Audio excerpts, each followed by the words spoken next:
어디로? 땅으로. 17절이요. 내 아름다움으로 인하여 내 마음이 높아졌으며 내 광채로 인하여 내가 내 지혜를 부패시켰은즉 내가 너를 땅에 던지고 왕들 앞에 두어 그들이 너를 바라보게 하리라. 내가 내 많은 불법 곧 내 무역의 불법으로 성소들을 더럽혔나니. 무역의 불법, 거래하는 거죠. 사고 파는 것. 그러므로 내가 내 한가운데서 불이 나오게 하여 너를 삼키게 하고 너를 바라보는 모든 자들의 눈앞에서 너를 데려다가 땅 위에 재가 되게 하리라. 백성들 가운데서 너를 아는 모든 자들이 너로 인하여 놀라리니 내가 두려움이 되고 결코 다시는 잊지 아니하리라. 내가 두려움이 되고 결코 다시는 잊지 아니하리라. 자, 여기 두로 왕이 나와요. 하나님의 동산 에덴에 있었던 기름 부음 받은 덮는 그룹이 나와요. 누구죠? 사탄, 루시퍼예요. 루시퍼는 천사장도 아니고 덮는 그룹이에요. 결코 천사장이 아니에요. 여기는 두로 왕은 지혜가 충만하고 아름다움도 완전하고 모든 것을 봉인하는 자다. 모르는 게 없는 그런 충만한 그런 존재예요. 사탄을 대적해서 이길 수 있는 사람이 있나요? 예수님 외에는 이 사탄을 대적해서 이길 수 있는 존재는 없어요. 근데 이 사탄은 언제 창조됐냐? 첫 번째 창조 세계에서 창조하셨는데 사탄이 언제 타락을 했나? 그걸 살펴볼 수 있는 열쇠가 조금 있거든요. 자, 욥기를 한번 찾아보세요. 욥기 22장이요. 15절 16절 한번 보십시다. 15절이요. 제가 읽어드립니다. 내가 사악한 자들이 밟던 옛길을 주목해 보았느냐? 그들은 때가 되기도 전에 끊어졌고 그들의 기초는 홍수로 뒤덮였느니라. 그들은 때가 되기도 전에 끊어졌고 그들의 기초는 홍수로 뒤덮였다. 이사야 14장 12절에 보시면 아침에 애들 루시퍼야 이렇게 하면서 이렇게 해요. 내가 어찌 하늘에서 떨어졌는가? 민족들을 약하게 만든 자야. 내가 어찌 끊어져 땅으로 떨어졌는가? 끊어져라는 표현이 나와요. 컷다운이라는 표현이거든요. 똑같은 표현이 여기 그들은 때가 되기도 전에 끊어지고 컷다운이라는 똑같은 표현이 있어요. 이제 끊어졌다. 언제? 때가 되기도 전에. 영어로는 컷다운 out of time이에요. out of time. 타임의 밖에서 컷다운 됐다. 그리고 시간이 시작되기 전에 끊어졌다 이 소리가 되는 거거든요. 새로운 세상의 시간이 시작되기 이전에 끊어졌다. 그리고 그들의 기초는 홍수로 휩쓸렸대요. 이건 노아 홍수가 아니죠. 사악한 자들이 밟던 옛날 길을 내가 살펴보았느냐? 그들은 때가 되기도 전에 끊어졌다. 컷다운. 그리고 그들의 기초는 홍수에 휩쓸려 내려갔다. 노아 홍수를 얘기하는 것이 결코 아니에요. 그럼 여기 이 홍수는 어떤 홍수죠? 창세기 1장 2절에 창조 세계를 물로 뒤덮였던 그 홍수를 얘기하는 거거든요. 사악한 루시퍼가 타락했을 때는 컷다운, 어떤 때가 시작되기도 전에 끊어져서 멸망했구나. 이거를 여러분들과 제가 알 수 있는 거예요. 그러니까 이런 증거들은 창세기 1장이 저절로 설명을 해줘요. 여러분 창세기 1장으로 한번 가보세요. 창세기 1장 1절부터 31절까지 매 절 앞에 나와 있는 단어가 뭐냐면 영어로는 and라는 접속사가 항상 붙어 있어요. 창세기 1장 1절 하나님께서 하늘과 땅을 창조하셨느니라 하시니라 하고서 이거 시제를 뭉겨버렸지만 성경은 create 창조하셨다요. 식물들도 동물들도 뭔가 있었던 얘기죠. 자, 하나님께서 다시 만들기 전에 뭔가 있었던 거예요. 아시겠어요? 소를 만들기 전에 원형의 소의 원형이 있었던 거죠. 하나님께서 호랑이를 만들기 전에 호랑이의 어떤 종류들이 먼저 있었던 거예요. 언제요? 이전 세상에. 근데 이전 세상은 죄가 없었죠. 근데 그 이전 세상에 죄가 들어왔죠. 루시퍼가 하나님 앞에 마음속으로 자기가 하나님처럼 될 거라고 마음 먹었으니까, 그게 죄를 지었으니까. 그래서 그 죄로 인해서 하나님께서 창세기 1장 2절에서 하나님께서 물로 온 세상을 심판하셨다는 사실을 여러분들이 간접적으로 확인하고 알 수가 있는 거죠. 뭔가 있었다. 그 원형은 이미 있었다. 이거예요. 그래서 창세기 1장 28절로 한번 가보세요. 흠정력 교열될 때도 많이 싸웠던 단어 중에 하나거든요. 창세기 1장 28절이요. 하나님께서 그들에게 복을 주시고 하나님께서 그들에게 이르시되 다산하고 번성하여 땅을 채우라. 땅을 정복하라. 여기 땅을 채우라고만 번역했어요. 근데 그냥 채우라는 단어는 fill이에요. fill, fulfill, fill, filled, fully 이런 단어로다가 번역이 되는데 여기는 영어로다가 replenish라는 단어예요. replenish. 근데 이 replenish는 7번밖에 번역이 안 돼 있어요. 근데 replenish라는 단어는 히브리어로 말레라는 단어예요. 말레. 히브리어로 말레인데 이게 276번 나와요. 276번 나오는데 딱 7군데서만 fill, 채우다는 번역이 아니라 replenish라는 단어를 써요. 자, 여기서 또 여러분들이 아셔야 돼요. 단어가 다르면 같은 거다 다른 거다. 다른 거예요. 근데 단어가 다른데도 같다고 주장을 해요. 이게 문제예요. 그냥 리프레니시가 그냥 휠 가득 채우다가 맞다면 처음부터 아예 휠이라고 번역하면 돼요. 그런데 7구절만 276번 나오는데 7구절만 유독 리프레니시나 단어를 써요. 근데 이 리프레니시는 다시 채우는 거예요. 이전에 채워서 가득 채워져 있었던 게 비워진 거예요. 근데 그걸 다시 채우라는 거예요. 히브리어 말레 중에 7번을 딱 썼어요. 그런데 이 흠정력 번역자는 이걸 그냥 채우다다. 휠과 리프레니시는 의미는 같은 거다. 킹제임스 번역가서 1611년 당시에는 리프레니시나 단어는 다시 채우라는 의미로 사용되지 않았다. 그러면 킹제임스 번역자들은 바보예요. 처음부터 fill이라는 단어가 있는데 그냥 채우다는 번역하지 하필이 왜 리플레니싱이라고 7번만 다르게 번역을 했어요? 리플레니싱은 다시 채우다라는 의미를요, 킹제임스 역자들은 확실하게 알고 있었어요. 창세기 1장 28절이 다시 채우는 게 아니라면 두 번째 리플레니시가 나오는 단어거든요. 창세기 9장 1절 한번 가보세요.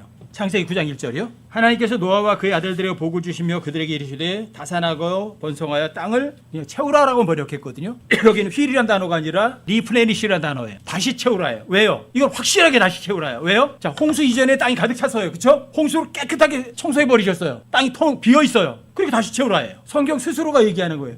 창세기 1장 28절에 가득 채웠던 세상을 하나님께서 창세기 1장 1절에 세상을 홍수로 멸망해 버리시고 다시 아담과 이브를 만드시고 뭐 어떻게 하신 거예요? 자, 이전 세상에 가득 채웠던 것처럼 너도 다시 채워 얘기를 하신 거예요. 창세기 9장 1절에서도 똑같아요. 이전에 너 8식구밖에 있었던 게 아니라 사람들이 많이 있었잖아. 그리고 이전처럼 다시 채워 이렇게 말씀하신 거예요. 필과 리프레니시는 단어가 달라요. 의미도 다른 거예요.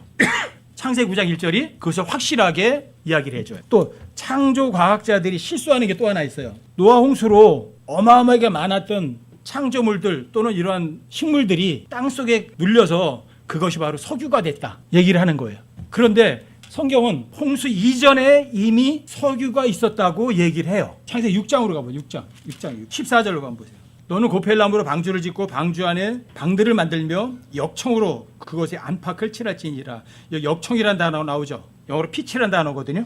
역청. 피치가 이미 홍수 이전인데 있었어요. 피치는 뭐냐면 이거죠. 석유를 뽑아 올려요. 증류하고 남은 시커먼 찌꺼기, 보통 아스팔트 만들 때 쓰는 거예요. 그 찌꺼기를 피치라고 그래요. 근데 이게 석유에서 나오는 거예요. 아니 홍수 이전이에요. 그리고 노아 방주를 만들 때 그 역청을 갖다 발르래요. 피치를 갖다 발라래요. 그리고 홍수 이전에 뭐가 있었던 거예요? 이미 석유가 이미 존재하잖아요. 그리고 산들이 노아 홍수 때문에로 인해서 높은 산들이 만들어졌대요. 그런데 성경에서는 이미 홍수 이전에 높은 산들이 이미 존재하고 있어요. 자, 7장으로 가보세요. 7장 17절. 17절부터 읽어드릴게요.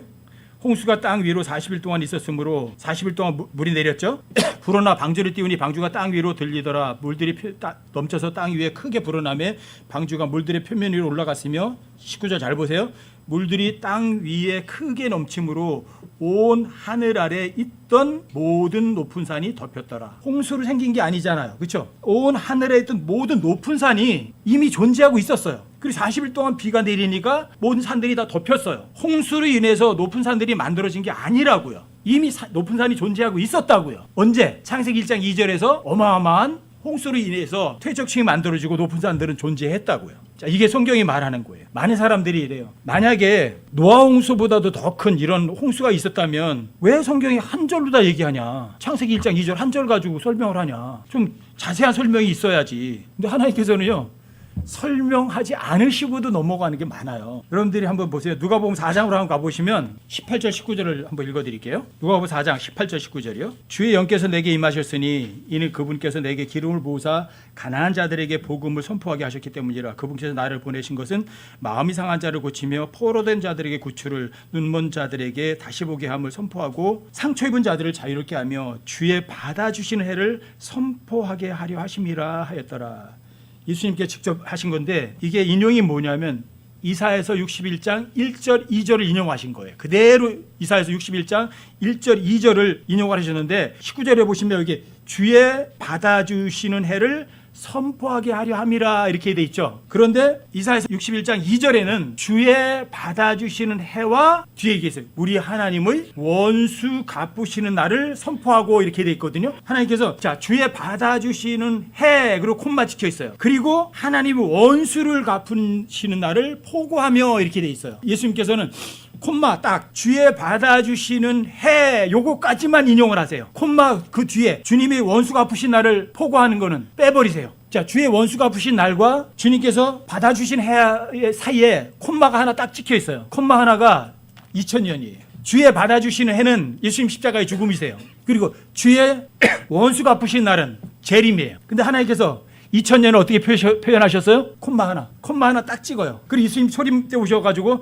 얘기하시는 거예요. 주의 받아주시는 해를 선포한다. 여기까지만 인용하세요. 주의 원수가 아프신 해는 인용하지 않으세요. 그 사이에 콤마 하나만 찍혀 있어요. 그러니까 하나님께서 콤마 하나 가지고 얼마를 표현하신 거예요? 2000년이에요. 이게 하나님의 방법이에요. 왜 한 구절이냐? 하나님께서는 아무 설명하지도 않으면서도 2000년을 건너뛰실 수도 있어요. 콤마 하나 가지고 죄 받아주시는 해 콤마 그리고 죄 원수 갚는 해 그건 인용하지 않으시면서 2000년 후로 다 미뤄버리세요. 이게 성경 기록이에요. 하나님께서 창세기 49장에서도 창세기 49장 20절 24절에서도 이렇게 해요. 야곱의 전능 하나님의 손으로 말미암아서 강건하게 되는데 거기에서 목자가 나온다. 목자 곧 이스라엘의 돌 이렇게 말해요. 목자는 초림 때 예수님이세요. 근데 이스라엘의 돌은요 모퉁이 돌이시면서 건축자들이 버린 모퉁이 돌인데 그 돌은 재림하시는 예수님이기도 해요. 그런데 예수님께서는 목자와 재림 이스라엘 돌 사이에다가 뭐 하나 찍으시냐? 콤마 하나만 딱 찍으세요. 초림과 재림을 뭐로 표현하셨어요? 콤마 하나. 하나님께서 이전 세상을 다시 새롭게 하시는데